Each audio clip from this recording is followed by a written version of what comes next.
Wham wham wazzle. We are back with another cringe fest where I talk about homies that we love on this stream, and we're gonna do today with the call HR from RTK. We love this guy. This guy's great.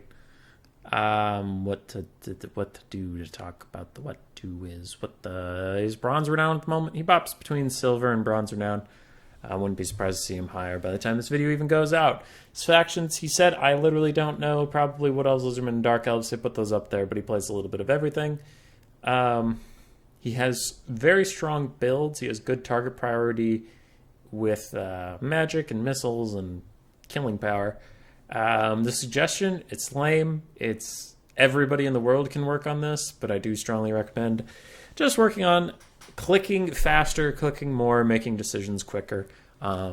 Just the micro stuff. Like, is that a super sexy thing to talk about? No, not really. But I think we're going to see here that that's one of the big things that Mr. HR can improve on. Alrighty, so we're starting off. Wood Elves versus Lizardmen. Now to point out the very strong builds, I do agree. Look at Starfire Shafts, Hagbane Tips, Starfire Shafts. A lot of arm piercing, only one of them are the poison variant just to help out with cav fights.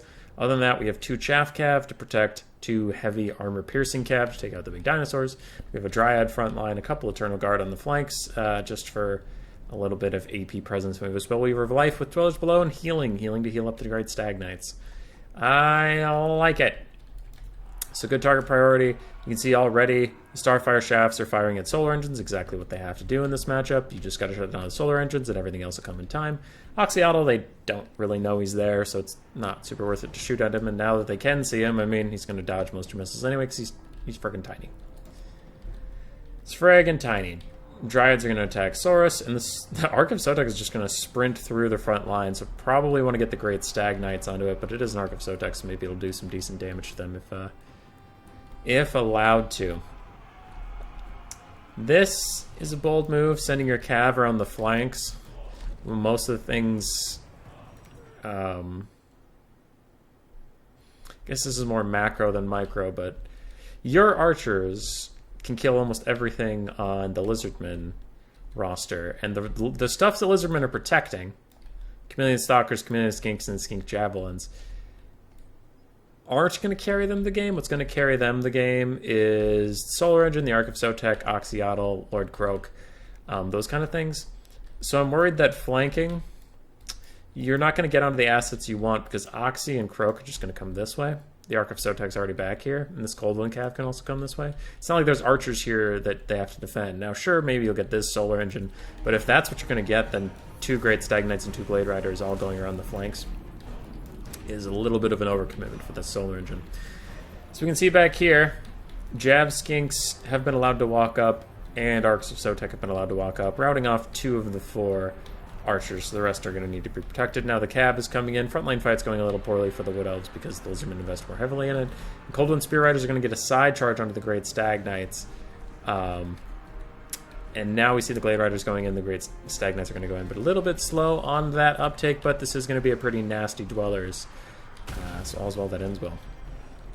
Archers are back online, shooting the Arc of Sotek, but you can see without the Cav here, the Saurus are allowed to just walk up and start harassing down the Archers. 1 unit Great Stagnites is going to get onto the Stylodons. The other one comes back to bail it out a little bit along with some Cold Wind Riders.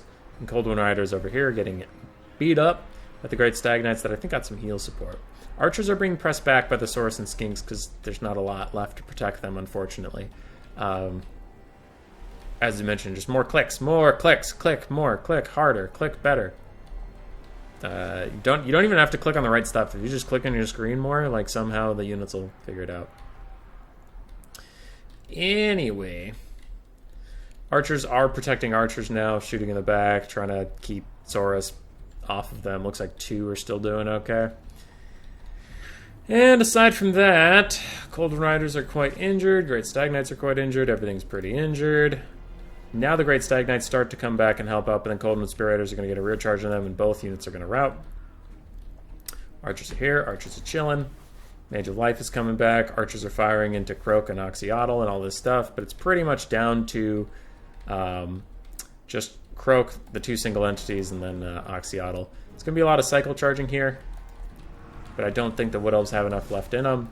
Balance power goes heavily against them. They fight, they fight, they fight. They scrap their way back into it. Balance power is coming back a little bit. Balance power is coming back a little bit more. Routing off more stuff. Balance power is really coming back. It's just Oxyotl at this point.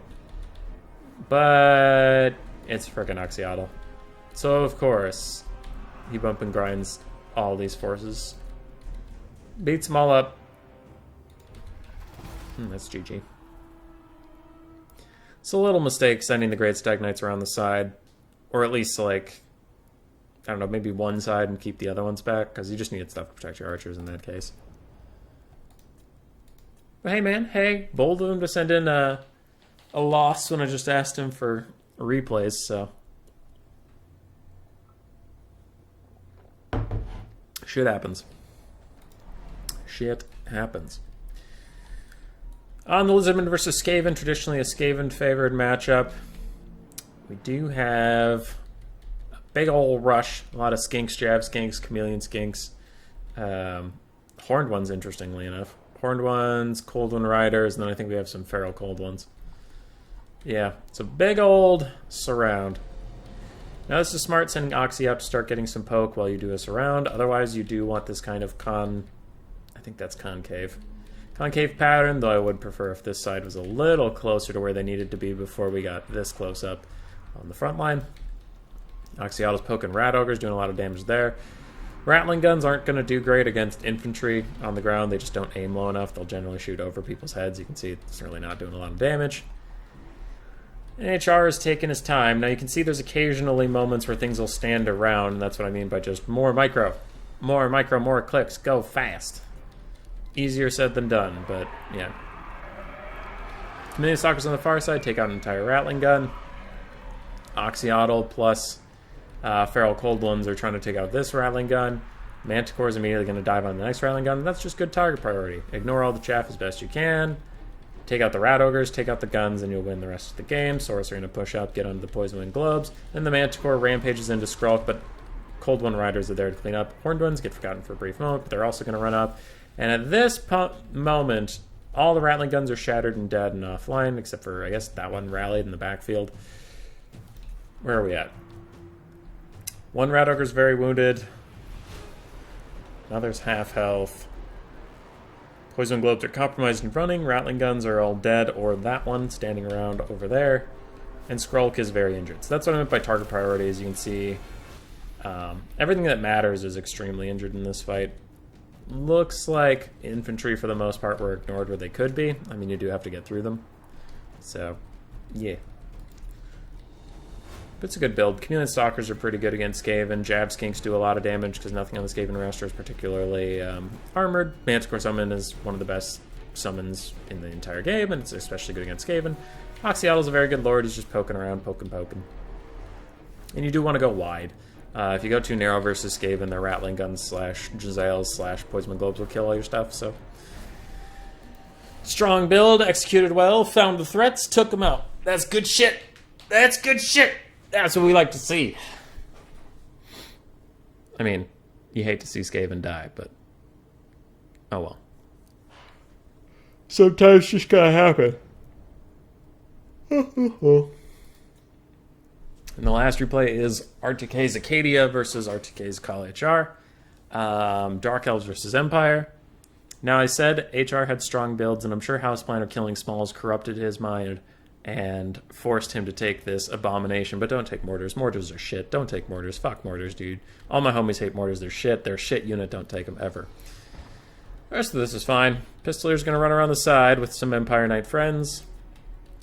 Try and secure mobile advantage. Dark Riders run up to stop the Pistoliers from shooting them. Empire Knights slam into their back. If they run away, they get shot by Pistoliers. If they stay there, they lose to Empire Knights. Alright, cool. Good force, little and good have engaged there. Pistoliers poking at the back of the Dread Spears, but they're not shielded. Mortars have done almost some damage to a Dark Shard. Ooh, woo, that is scary. Oh boy, Batman, I am so scared. Houseplant or Killing Smalls, whoever did that to pull or call HR, you're a traitor. Also, you hate to see it. You hate to see a Burning Head curve into both Huntsman units and then even get a little bit of a roast on the Spearman. You hate to see it. So, Call HR did not give his prayers to RNGesus this day. RNGesus came a-knockin'. His Pistoliers and Empire Knights are distracting a lot of Dark Elves, though, being really annoying. Huntsmen are all going to get crumped. Mortars are still firing, being oh so spooky, oh so scary. And Empire Knights are going to charge into Dark Riders with Whitson's Wild Form cast on them. That's kind of a cool little tech piece. Just more damage and more armor. Aside from that, Marcus Wolfhard is poking at somebody. Supreme Sorceress of Fire. And it looks like these Sisters of Singing Doom are on the back line trying to defend, while Dark Shards shoot the crap out of some Pistoliers. But Pistoliers will do more than their fair share of work against the Witch Elves. Balance of Power is not loving the Dark Elves' chances, and I got a little confused by that. I thought they were doing okay. You can see one Empire Knight unit got forgotten for a little bit. So faster clicks, more clicks. Pistoliers kiting away. Empire Knights rampaging into the Witch Elves. The Witch Elves are taking a ton of damage at this point. And Mortars are still being big spooky. Flagellants should probably turn and get onto these Dark Shards from behind, but it looks like they have other plans in mind. Dun, dun, dun, dun, dun. Empire Knights trying to hold off Coldwell Knights. That is a tricky pickle. Marcus Wolfhard's currently getting crumped by some cold ones. No! But there are Flagellants. The Mortars are still online for now, and as I say that, one gets shut down, the other gets shut down. HR has rallied his Huntsman in the backfield to do a ton of damage against Coldwell Knights, considering how low they are, and that's good stuff. Marcus Wolfhard's poking as well. Pistoliers have come back from the ether to cause more havoc once again, shutting down Dark Shards, helping with some cycle charging over there. Backfield is being secured so that everybody can group up. Balance Power is still actually pretty in favor of the Empire, and I don't know. It doesn't look that great for them, but I guess this isn't Marathi, this is a random Firecaster. So, I guess they're maybe not that great. And a second Manticore Summon is out. Manticore Summon chases down the Firecaster, exactly what it needs to do in its brief lifespan. Routes her, takes the Bounce Power heavy into the Empire's favor, and contributes to their army losses. So that was good. That was good. One of the Mortars paid for itself, the other one didn't, and they were firing the whole game. But no, it's fine. It's fine. I don't hate Mortars. They haven't burned me before, and I have a unending disappointment in them. Sad. But the Pistolier and Empire Knight play was pretty good. Both the Manticores got a lot done. One pretty much killed the Fire Sorcerers all on its own, lowering the Dark Elf leadership at a critical point and knocking them off the map. That's pretty good. You love to see it. So let's call HR.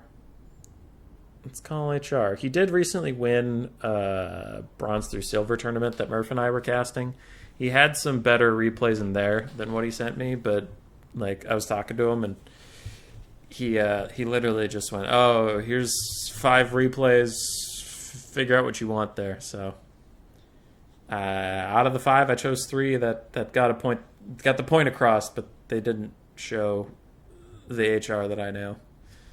The HR that dominated the Silver League.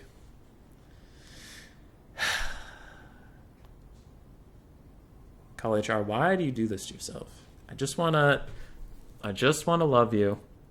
You make it so difficult. Boom! That is our boy. One of RTK's promising new knights.